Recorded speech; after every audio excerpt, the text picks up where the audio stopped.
This is the School Success Podcast, a podcast for school leaders to learn from other school leaders what's working and what's not, and to get inspiration and encouragement, as well as strategies to grow school enrollment, connect with families, retain teachers, recruit teachers, and everything in between. You guys are heroes, and I cannot thank you enough for pouring into this next generation that's coming behind us. My goal is you will take at least one thing away from every episode that you can take back to your school to make it better than it is right now. Please enjoy the School Success Podcast. This podcast is brought to you by the Herzog Foundation. Time for school. Hey everyone, before we jump into today's episode, I just wanted to give you a really quick schedule update for the Erik Twist episodes. We were originally going to do 3 episodes back to back, and you're about to listen to episode 1, but we decided after recording, we were just going to do 2, and those were kind of spaced out when we finally were able to get together and record episode number 2. So instead of 3, we're just doing 2, but you'll hear me reference 3. But don't worry, there's only 2. So you just listen for this week. And then next week will be the final episode of the Erik Twist series. And as always, hope you guys enjoy. So here's today's episode. Hey, school success makers. Welcome to another edition of the School Success Podcast. I'm your host, Mitchell Slater, joined by a good friend of mine out of the great state of Arizona, Erik Twist, who is the principal partner and president of Arcadia Education. He is an awesome guy, met him in person, been to a conference with him, and he's doing some really, really cool things with his company. And what I'd love to do is we're going to dive into 3 specific areas over the next 3 weeks in these episodes that I want to make sure you guys tune in for all of them, because they're all going to they don't go completely together, but they're all about making your school more successful, which is exactly what we're all about. But before we dive into all of those, I do want to pass it off to Erik to introduce himself. So, Erik, welcome to the podcast, sir. Mitchell, thanks for having me. I've been looking forward to this. This is going to be a lot of fun. And so I always start with the same question, which I probably won't ask you this for the next 2 episodes. So people are going to have to listen to this one to get this information. But I always say, hey, if I was to go visit where you are, what would you say I need to do this and eat this? Do this and eat this. What do I got to do? Well, okay. I mean, if you come to Arizona, I think you have to get up into the mountains. I think a lot of people think it's one big desert, and it's not. It's an incredible place. I mean, Arizona is absolutely beautiful. I mean, the Mountain West is amazing. Yeah. But this is the kind of place where it can be 110 in Phoenix, which isn't great. It's not terrible. It's not great. But in 90 minutes, you can be up in the mountains. It could be 52 degrees and raining. And it's just, it's ideal in that sense. It's a wonderful place. Arizona is great. What would you need to eat? I mean, we have obviously we like great Mexican food, and, which is wonderful. The food scene here is really taken off like it has in a lot of kind of major metropolitan areas. But I think it's particularly fascinating here. A lot of people have written about that. I don't know why that is, but our favorite place to eat is Valentine, which is Arizona's the Valentine state. It was annexed February 14th, 1912. And so Valentine is an incredible restaurant where essentially it's a fusion of all the different food cultures that made up the Southwest. So you think about Native American indigenous culture, Spanish culture, the kind of pioneer cowboy culture. There's the California influence, and all of that has kind of come together to make a particular cuisine here that people are just kind of used to, and Valentine does an incredible job of that. So it's just super unique, and so I would say, you got to get up into the mountains. I mean, everybody says go to the Grand Canyon. You should do that. Grand Canyon is great, but there are a lot of other places in Arizona that are worth going to that aren't as busy. And then you should eat at Valentine. That's okay. And that's in Phoenix. Valentine's in Phoenix. Yeah. Okay. It's funny. I've been to the Grand Canyon once, and I need to do it again, but it was one of those places. Yes, it was amazing, but I was also like, I don't really think I have to ever go to this again. Like, it was one of those, it's cool and it's amazing, but I don't know. There's other places, I think, other national parks that I think are better, but I did go this summer to Lake Powell, outside Page, Arizona. Oh, yeah. Holy smokes! Like Oh, that was, otherworldly. I think it is. It is like if nobody's ever done Lake Powell before, we did it with a friend. We rented a boat, did tubing and different things on there, and like one of my top three favorite places in my life. Like it was just so different. That was like with the Oh, red rocks into the water, so cool. yeah, and those slot canyons that you can go in, Yep. and it really is special. And if you can hike the Grand Canyon, like get down into it, that's pretty amazing. Okay, I did not do that. See, there's Totally I worth got to it. go again then. Yeah, yeah, you got to go again. So jumping into today, so usually we different typical podcast formats we'll go through, but this one we're going to just jump into one specific thing, and that is teacher retention, teacher recruitment. I know we talked about this before we recording this podcast, so you have a lot of experience in this one, a lot of suggestions for schools, and the more and more schools we talk to, and I know you talk to schools, which we should probably even start with that to begin with. With tell me about Arcadia here in just a second, but we the schools I talk to all the time, it's a hard one for them. Like they're trying to pour into their students, to love their students, to teach their students, but man, at the same time, they're worried about trying to get new teachers in because other teachers are leaving for maybe it's a little bit more money or just getting out of the industry Yeah. completely. So I'd love to just hear some insights from you on what can schools be doing to have teachers stay and then have teachers want to come to their specific school. Like what are those things they can do? But before we do that, I would love to hear more about Arcadia and what specifically your background is and what you guys do there at Arcadia. Yeah, well, my background is I got into education right after graduate school. I started working at a very young organization called Great Hearts. In fact, I don't even know if it was Great Hearts at that point. I think it was, but there was a school that they had started called Veritas Prep. And so I went there and was a dean of students, and I taught medieval history, eighth grade medieval history. I taught seventh grade literature and composition. I taught ninth grade humane letters, which was essentially our 2 hour Socratic seminar that explored the great books and was a kind of had a history component, English component to it as well.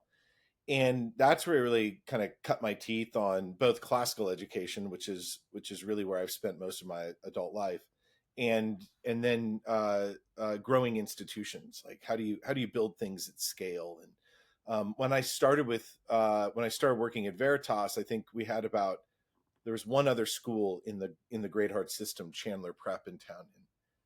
And I think there were 600 kids, maybe Mitchell, in the system. When I left 2.5 years ago, we had grown it to almost 30,000 students in two different states. Whoa. And so during that time, we got a lot of things right. You can't get to that size without getting a lot of things right, but we got a lot of things wrong along the way. We made huge mistakes, and the pain that you feel from those mistakes, because the mistakes within institutions, they affect real people and they affect relationships, and hopefully that pain, I think it was for a lot of us at Great Hearts, it taught really valuable lessons about what is necessary to in order to build great institutions, and certainly at great education institutions. And I think that there is a sentiment in the academic space is that it merely takes a clear and compelling mission and vision. And and I think one of the great strengths within education circles is that the best educators obsess about that. They obsess about the mission and vision. They obsess about the philosophy, the culture, the the ethics that are going to undergird all the curricular and pedagogical decisions that are being made. And this is one of the great strengths, obviously, of Christian education is just this deep desire to see kids come to know the Lord, and to have schools that are really healthy places to be a child. And that's beautiful. And I think leaders in the classical and Christian and Catholic and kind of traditionalist education spaces should continue to really obsess about those things. But there's sort of the necessary but not sufficient condition to your success, right? It's not sufficient to just have a great vision of the good that you want to bring into being. It turns out there's a lot of really tedious stuff that goes into executing a vision. And this sort of plagues, I would say, the wider nonprofit world as well, Mitchell. That again, like people that are into nonprofits, like they would jump in front of a bus for their vision and mission, but oftentimes maybe can't quite manage themselves out of a wet paper bag. Like they really struggle with workflow design, the HR ecosystem. How do you deal with building standard processes and procedures and cascading communication both internally and externally, and all the things that are needed for the adults in the institution to work well together and in a way where things are clear and they are repeatable and they're trustworthy and all of that stuff. So I think we see a lot, especially in the kind of ed reform movement. I mean that, the kind of charter and private Christian school movement right now. We see a lot of burnout from people not because they disbelieve in the ad copy that's on the website about what the school's for, right? What it was created to do. That's not the problem. They're for that entirely. But they don't see the underlying structures in place that make that possible on a consistent basis, and so they get frustrated. There's board dysfunction. There's internal dysfunction on the leadership team. There's a lack of, like I said, clear systems and processes by which decisions are adjudicated and then turned into actual workflow, and then people are held accountable to all that. Like that stuff is a lot more hit and miss, and I think that's something that during our time at Great Hearts, we learned the hard way through different seasons that we needed to get really good at understanding management theory and implementing it. And no institution ever does it perfectly. I never did it perfectly. It's not like we figured it out and turned it into an algorithm and that was it. It's always messy. It's always evolving. You never have it quite right. But my time at Great Hearts was really valuable in teaching those lessons. And so that really led to the start of 𝒂𝒕𝒂 Education, because when we were looking around at the firms out there that help on this side of the house, right? There weren't a lot. Like there are a lot of really good firms when it comes to curricular design, pedagogical methods, the philosophy of education, and why you should approach it this way or that way. But you're kind of like Deloitte, McKinsey, Price Waterhouse work. Not only were there not a lot of them in K-12, but the ones that did exist had like all gone woke. I mean, there wasn't real cultural alignment with a massive sector and growing sector of the K-12 ecosystem. And so we saw that as an opportunity to say, okay, let's go and let's build a company that serves that deep need that leaders have to have kind of behind the scenes elbow grease, to help them come in. Let's build some infrastructure. Let's get clear in how we're going to operate. Let's get better at doing a whole bunch of things that a lot of people who are in education did not get into education to be great at. That's not what, being great at workflow design or HR or business analysis or financial planning and analysis. That's not usually the thing that compels people to get into education, but you find you got to do it well. And 𝒂𝒕𝒂 exists to support leaders with that kind of help. I love that. Okay. So your background, obviously tons of education, and then you saw a need, started 𝒂𝒕𝒂, and now you guys have been doing this for a while, and you have come across, just like we have, where schools are, man, they have a hard time finding people that want to go to their school and for teacher wise, and then keeping them. So have you found ways, maybe there's the magic wand that you have, you go, this is exactly what you need to do and you're going to have success with this? I'm sure it's not that simple, but what are some of the things that come to mind or that you have strategized with your clients on how to help with getting people in and keeping them at the school? Yeah, it's a great question. So I like to start with that John Senior quote, that a school is a faculty of friends. A school is a faculty of friends. And I think if we just start with that first part, a school is a faculty, there's something really consequential that I think leaders need to take from that assertive position about what a school is, what its essence is. And I think, it's obvious what Senior's getting at here is that, well, maybe it's not obvious to everybody, but here's how I would read it. A school is not a mission statement. A school is not a scope and sequence. A school is not a pedagogical method. A school is not a facility. A school is not its traditions. And those things are important, and leaders and boards should take those things really seriously. But those are all tools that you put in the toolbox of people, and ultimately, a school is going to market with a person, not with a process, not with a pedagogical method, but with a person. That's who they're putting in front. The person, in a sense, is the school's promise to mom and dad, and you can test this, I think. So, like, if mom comes to you as a principal or a headmaster and says, "Listen, Mrs. Smith isn't cutting it in the classroom, like, and here's all the evidence," your answer can't be, but yeah, we have like, if you read our mission statement, like, our mission statement's really good, or within the classical school world, you couldn't be like, yeah, but we read Aristotle here, or we do, deep analysis of poetry or something. It's like mom's going, well, those are all great, but you could put the very best stuff in the hands of bad teachers and have a bad school. Hey, school success makers, Mitchell here. I just want to take a really quick break from the show to give a big, huge shout out to the Herzog Foundation. I absolutely love the Herzog Foundation. I've been friends and partners with them for a couple years now, but we're bringing it to a whole new level. And I'm excited to share that our very own School Success podcast is now featured on the Herzog Foundation Podcast Network. The Herzog Foundation is a powerhouse of resources designed to support schools like yours, from free training events through the Herzog Foundation Institute to their incredible online news publication, The Lion, and of course, our new podcast, Home.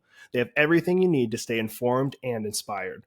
And if you're dreaming of starting your own Christian school or co-op, don't miss their online course, Schoolbox. It's a fantastic resource to help you get started on the right foot. At School Success, we're proud to partner with the Herzog Foundation to bring you these valuable tools and insights. So visit herzogfoundation.com to explore all they have to offer. Trust me, you won't want to miss out on these amazing opportunities for growth and success. And I love all the people over there, and I know you guys will too. So please, please go check them out, and you won't be disappointed. Now, back to the show. If your promise to the market is that these teachers are going to be worth your kids being in front of for hours on end, right? Every day, every week, every month, every year, then there's a moral obligation of the leader to think really deeply, really intentionally about everything that goes into ensuring that the right people are in place. And so the way that we think about that, I mean, none of this is novel. Like, this is how everybody, I think, thinks about it on some level. But have we really solved for the logistics involved, and the upfront work, the kind of upstream headwaters work of where are we sourcing our talent from? There are institutions out there that are congregating the right hearts and minds, right? The people with the raw material upon which you could build a great teacher, let's say. And so, have you identified what those places are? Have you built relationships with those places? The universities, the para-university organizations, the church groups, the moms groups, the professional groups that have everything from kind of the new teacher pool that you could build from to the veterans, right? And there are institutions, big and small, across every region of this country that are congregating the types of people that are worthy of being in front of children. But have you done the upstream work of thinking about where you're sourcing talent from? Have you thought deeply about how you're attracting them? What's the story that you're telling them? Just as one example, are your websites created mainly for parents? Have you thought about what a prospective colleague might be looking for? I mean, some of them are translatable, obviously, but do you have places where a potential new candidate could come in and kind of get a sense of what it's like to work there and why they should work there, what's different about you than any other place. So how are we sourcing? How are we attracting? Also in attracting is, what does the process look like by which I apply to teach at your school? We see all over the place overly bureaucratic, tedious processes that haven't thought about the user experience and that drive good candidates away, either because they're asking for too much up front, or the process is so broken that people aren't expediently replied to. And all of that tells the candidate a story about you, about your institution, about whether or not you value them. And again, if we go back to these are the most important pieces of my institution, the teacher, then if I really believe that, the resources and the attention, the time, the detailed engagement, the intentional engagement that I'm going to put into how I solve for making sure that I get the very best of them into my classrooms, I mean, it would be transformed, you know. But attracting, sourcing, vetting, how are we vetting? Right? What types of questions are we asking? Have we thought about? I mean, this is a really important one. The hiring team has got to engage deeply with one another before they even start to interview people about what are the non-negotiable character traits that we must see, and what are the content areas that we want to see that this person has before we'll hire them. And then what are the compromises we're willing to make? Because you're not going to get, a perfect candidate. You're going to, everybody is going to come with strengths and weaknesses. Everybody's going to have certain tools in their toolbox that are going to be great, and they're going to fit with what you want. And there are going to be others that are either dull.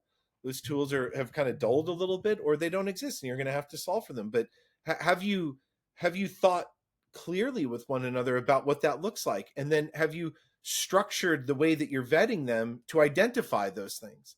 And then how do you document those things? I mean, there's so much in each one of these phases that we don't have time to get into all of them. But are we sourcing from the right places? Are we building a system that really attracts the best people to apply to us? I mean, one more thought on that, Mitchell.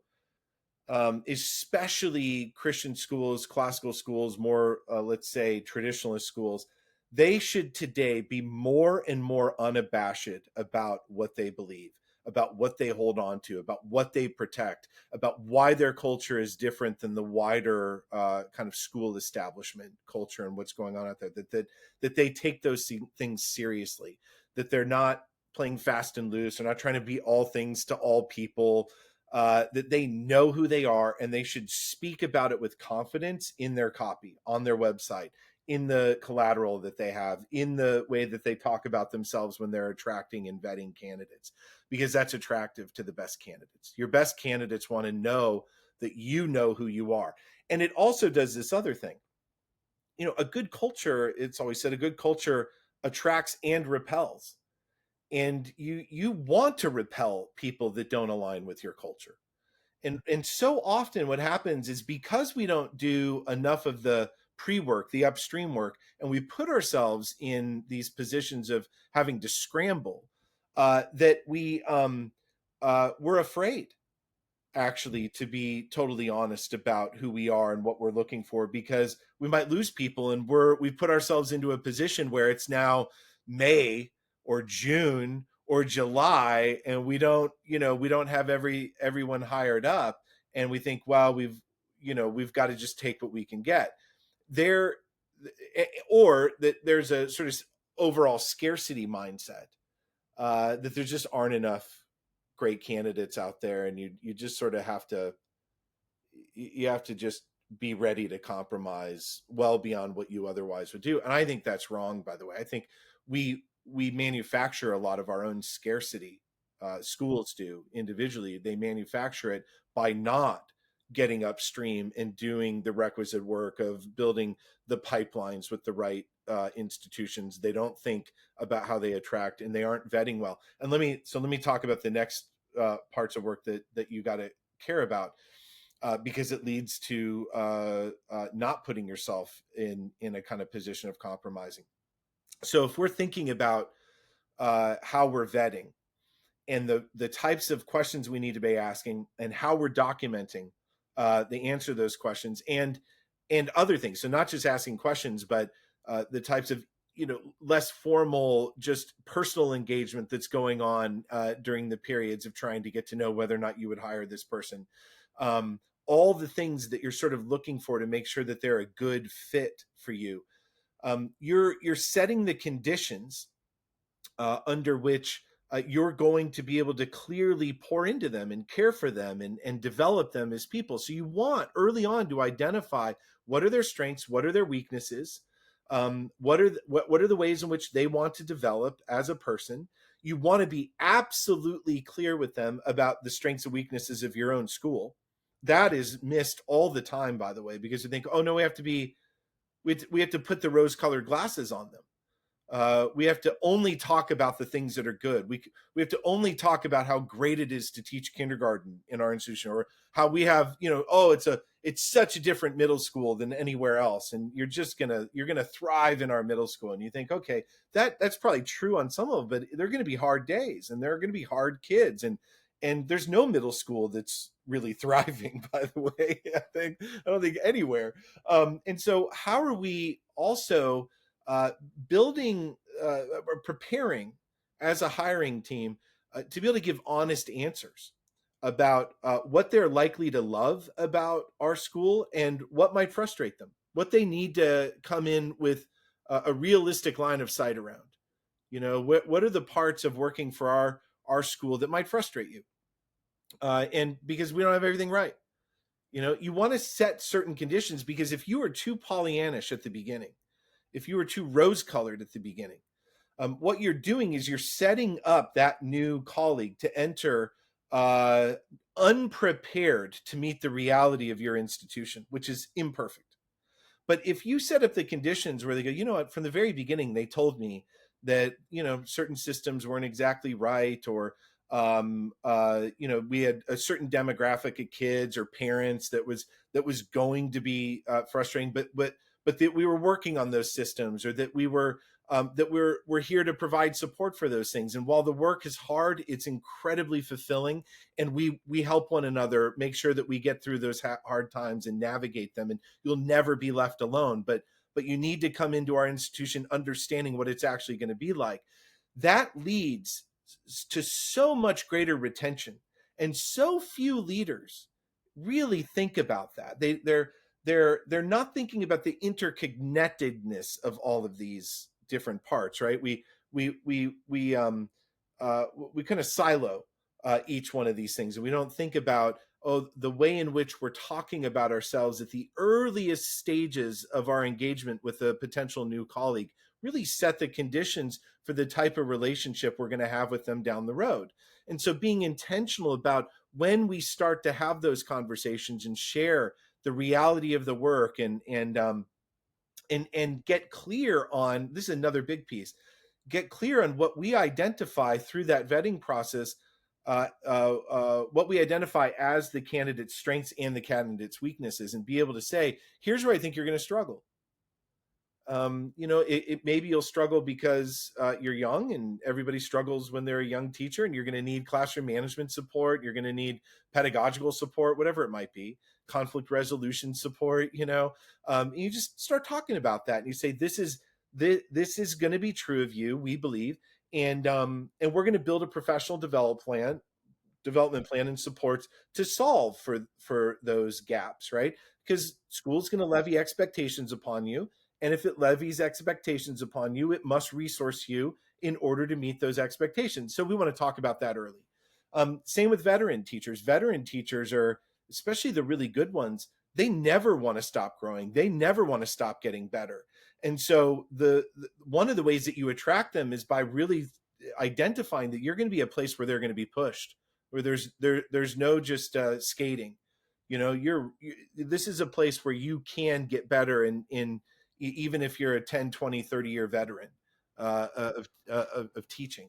And we want to do that because we want to build a faculty that is more obsessed with student success than their own comfort, is more obsessed with growing and getting better and doing right by the child and mom and dad than by getting a cushy position or whatever it might be. And it's unfortunate, but there are people that are looking for some places where they're not going to be pushed, they're not going to be held accountable. And a lot of our schools don't hold people accountable, and they don't hold them accountable because they don't actually make clear expectations of them. It's all left abstract, and they really don't actually resource people to meet even their abstract expectations, and nothing's documented. And this is why, there's all this confusion and conflict and tension. So where we source, how we attract them, what we're doing during the vetting stage. And then that all leads into the way that we're welcoming them, onboarding them into this new institution that they're a part of, being really hospitable, really intentional about helping them ease into the school's culture, its processes, its procedures, its expectations, making sure that professional development plan is clear, that plan is reasonable, right? That it's not expecting too much too quickly. That colleagues are reviewed consistently, and that review isn't some once or twice a year pop in for 15 to 30 minutes and essentially decide whether or not you have a good teacher there in that short little window, but that it's really turned on its head, that it's the adults in the institution obsessed with each other's success, because that success is the student's success. And so they're constantly watching one another, supporting one another, talking through what's working and not working. They're constantly sharpening one another, talking with one another about how maybe pivots need to be made and what other professional development supports maybe need to be brought in, because the consequences are so high in this work of teaching. And so there's a collaborative spirit, not a hierarchical coming in with the clipboard, I gotcha spirit, but hey, this matters. And I, as a teacher or professional, you, admin or department chair or academic dean, whatever it might be, you're there to help me be successful because we love these kids so much. And so we're constantly looking at what's working. We're constantly talking about what's not working.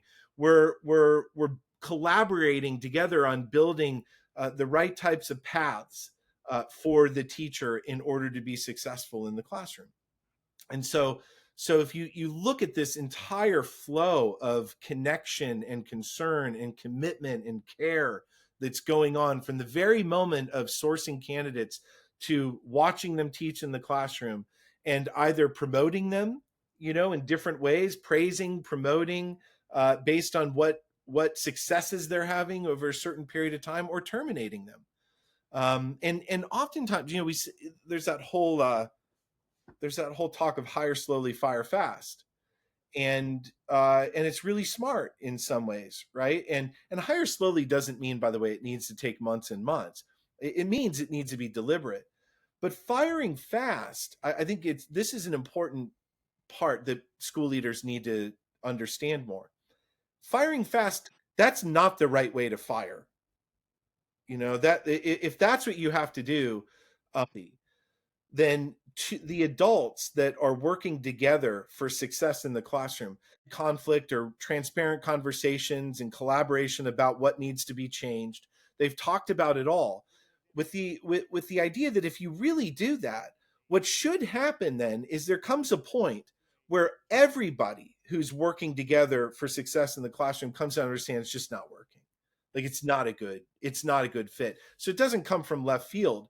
Fire fast and see about it not working at the absolute soonest moment you could have clarity around. Right? That's what it means to be fast in that sense. It's not like, oh, I have a sense, at that moment where we realize.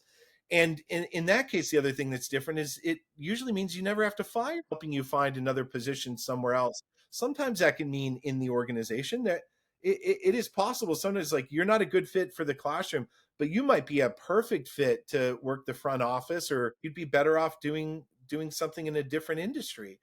And you can do that without it being a totalizing. They're trying really hard and they're doing their best. And so we don't want to pile on. And so we don't really have conversations about what's working and not working and what the consequences of that are, which is a tragedy, because the consequences are the development of hearts and minds. We're not making widgets here, right? I mean, it's a very different business that we're engaged in.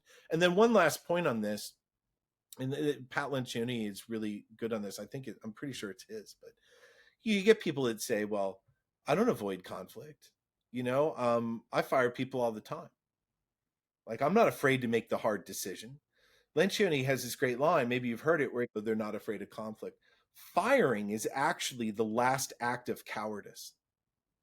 That what should have happened was a bunch of conversations from the very moment that they were actually being vetted, and then on board and brought into the institution, that there should have been a steady stream of really just clear and loving talk about the good, the bad, and the ugly, and a collaborative engagement around what the expectations were, and the person that was being expected things being able to say, here's what I think I need in order to meet those expectations, and working together to have that dance be really healthy. And so often we kind of throw people just out there in the ether and we say, have at it and be great. And then we never really, there's so many teachers, Mitchell, that have been let go who could earn it, that unhappy with me. And that's a problem. And it happens all the time. And so this, and we've barely scratched the surface here, but each one of these phases requires operational discipline. It requires workflow design. It requires that way.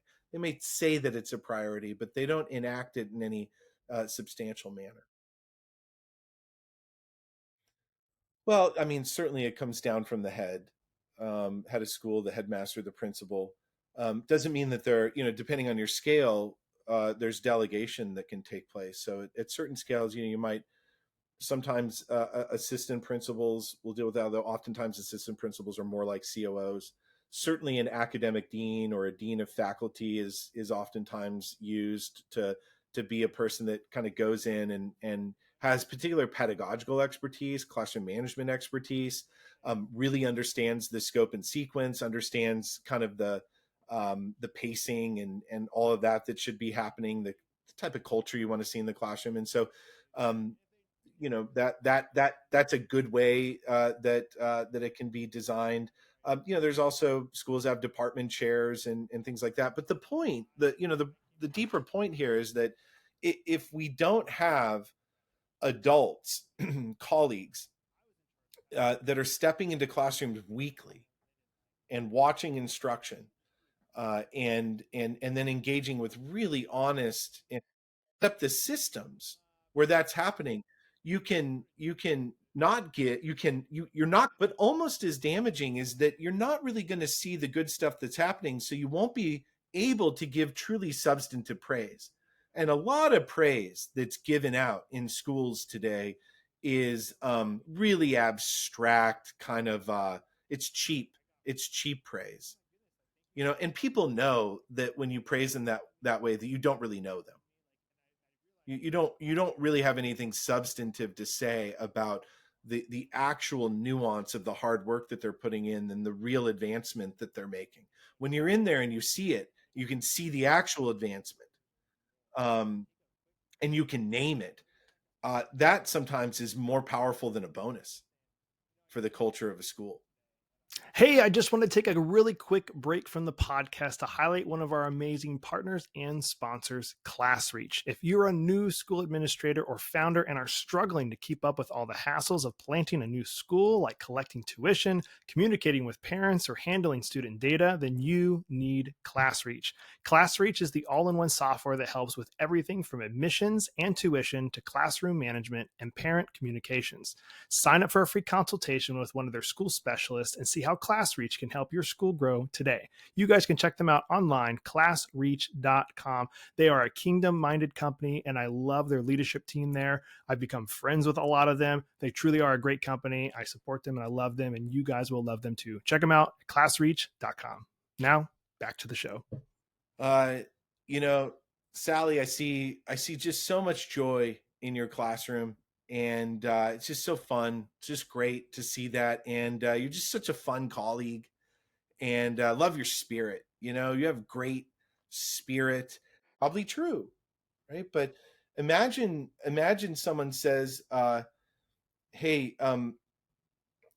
we implemented that positive behavioral, we rolled out, our new Singapore math curriculum or whatever it might be. It could be bring your own style to that, and then gives an example. When you said to Johnny these things, and you said it in this way with this, that is such a faithful expression of what we're talking about. And I see the difference that it's making.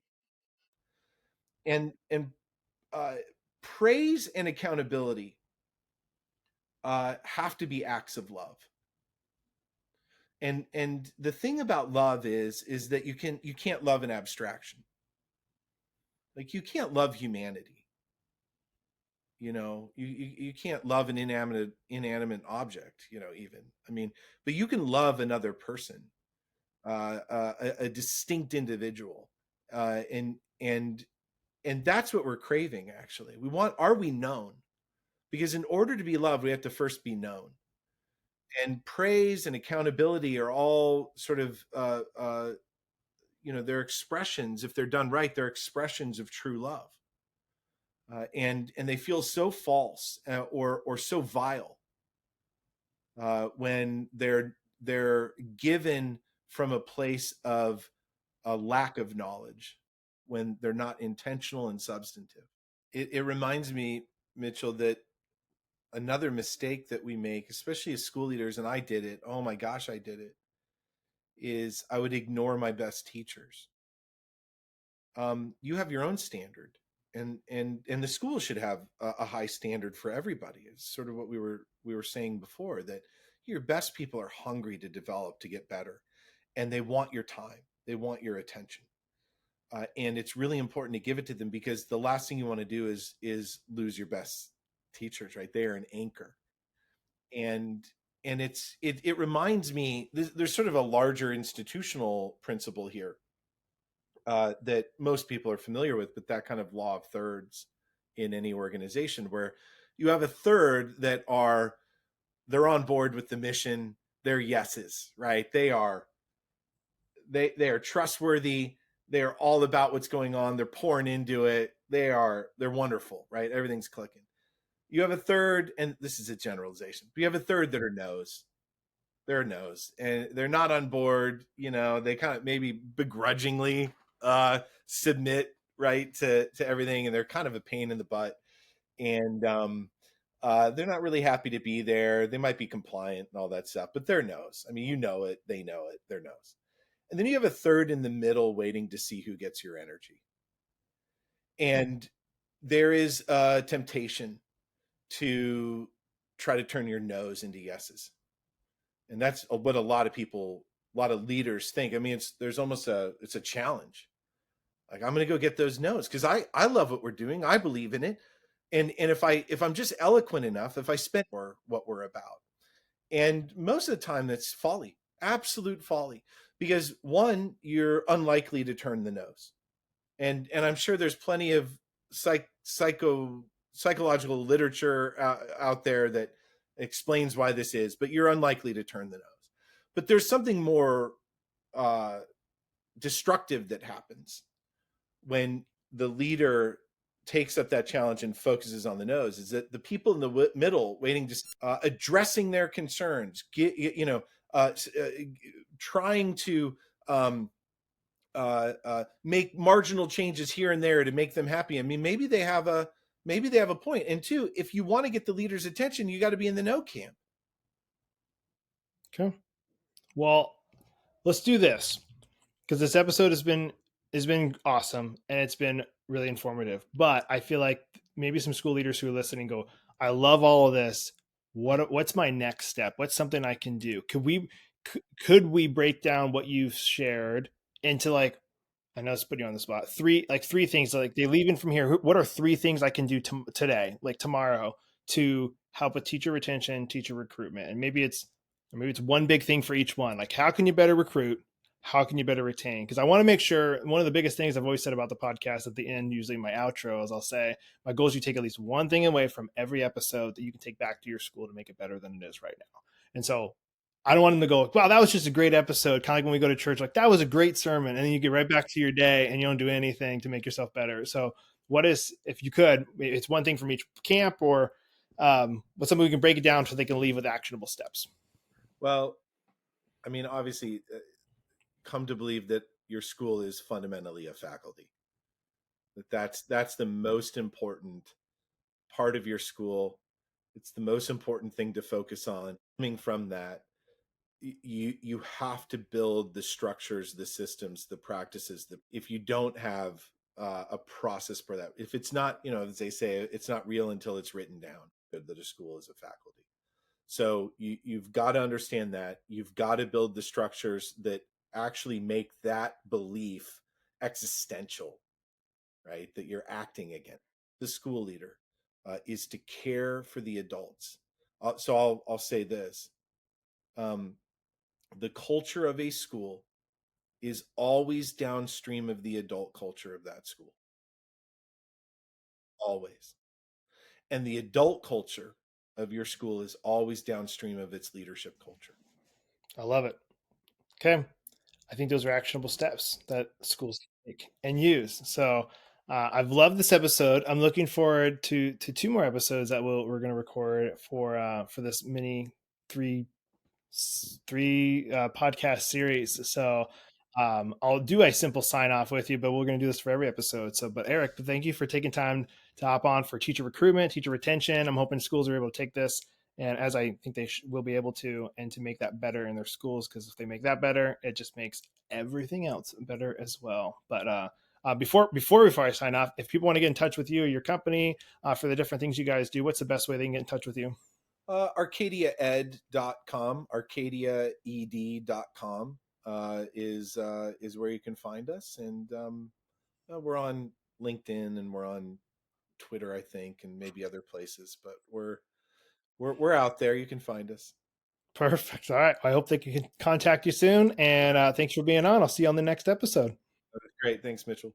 Well, another huge shout out and a thank you to our guests for taking time and being on the podcast today. I love the people that I get to interview in this podcast. And as always, I'm hoping you guys are able to take at least one thing away from today's episode that you can take back to your school to make it better than it is right now. Before you guys go, I do want to make sure you are aware of our 3 free resources available here at School Success. And the first one is, of course, the podcast that you're listening to right now. We are dropping weekly episodes every single Monday morning. We want to make sure you guys aren't missing out. So if you haven't subscribed, please subscribe. And if you haven't left a 5-star review, we would love a 5-star review as well. The second one is on our website, schoolsuccessmakers.com. In the top right-hand corner is a button, School Success Report. You just click that and sign up for that. We send it directly to your inbox every single week. It's full of different articles our team has either found or written to help you, the school leader, be more successful. And last but not least is our free Facebook community called School Success Makers. It's an awesome place. I'm personally in there. I'd love to see you in there as well. Get some good community around you, ask questions, and just have some fun. So make sure you are joining our free Facebook community. We'd love to see you in there. All right, guys. Well, that's it for today. We'll be back here next week with another awesome guest as usual on the School Success Podcast. We'll see you then. The views and opinions expressed in this program are those of the speakers and do not necessarily reflect the views or positions of the Herzog Foundation.